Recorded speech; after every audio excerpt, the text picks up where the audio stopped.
Hello class. Magadh महाजनपद के बारे में जो हम पढ़ रहे थे उसके क्रम में आज हम मौर्य वंश के बारे में बात करेंगे। मौर्य राजवंश 322 ईसा पूर्व से लेकर 185 ईसा पूर्व तक चला और भारतीय उपमहाद्वीप का ज़्यादातर हिस्सा इनके अधीन था और ये पहला साम्राज्य था जिसने राजनीतिक रूप से पूरे भारत को एक सूत्र में बांध दिया था। मौर्य राजवंश की राजधानी पाटलिपुत्र थी और चंद्रगुप्त मौर्य ने चाणक्य की मदद से नंद वंश को, तो आपको पता है, ये धनानंद को उखाड़ फेंका था और उसके बाद उसने 322 ईसा पूर्व में मौर्य वंश की नींव रखी थी। और सम्राट अशोक के शासनकाल में तो ये बिल्कुल चरम सीमा पर पहुंच गया था। इनकी जो ख्याति थी वो चरम सीमा तक पहुंच गई थी।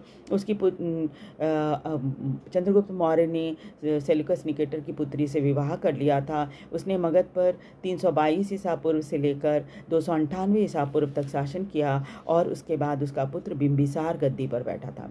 चंद्रगुप्त ने जैन धर्म की दीक्षा ले ली थी और वो अपना राजपाट बिंदुसार को देकर और भारत के श्रवणबेलगोला जो दक्षिण भारत में कर्नाटक में है वहाँ चला गया था और वहीं उसकी 295 ईसा पूर्व मृत्यु हो गई थी। बिंदुसार उसके बाद उसका बेटा बिंदुसार गद्दी पर बैठा। तो बिंदुसार मौर्य साम्राज्य का सम्राट बना था और उसके बाद दक्षिण तक उसने अपने साम्राज्य को फैला लिया था। उसके 3 पुत्र थे, सुसीम, अशोक और तिष्य। चाणक्य अभी भी उनका प्रधानमंत्री था। बिंदुसार के शासनकाल में तक्षशिला में 2 बार विद्रोह भी हुआ। सुसीम से वो विद्रोह दब नहीं पाया तो बाद में बिंदुसार ने उनसे अशोक को उसको विद्रोह को दबाने के लिए भेजा और अशोक ने बड़ी सफलता से उस विद्रोह को दबाया था।